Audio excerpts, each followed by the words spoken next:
If you have an event that's not showing in your reports, you might need to create a custom dimension. To do that, go to analytics.google.com and your admin page. Scroll and go to Custom Definitions. Click Create Custom Dimension.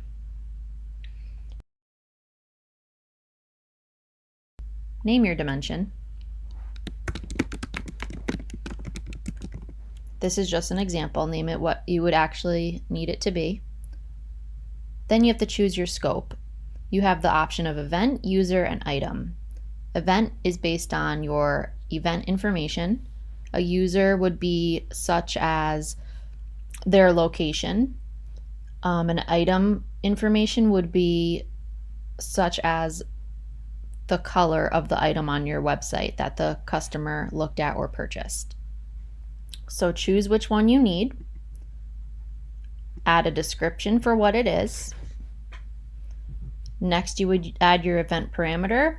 All the ones that are not available in your report yet but are sending data to GA4 are here for you to select from.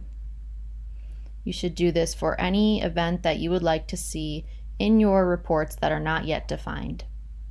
After you do that, you would click Save, and it will show up on your custom dimension list.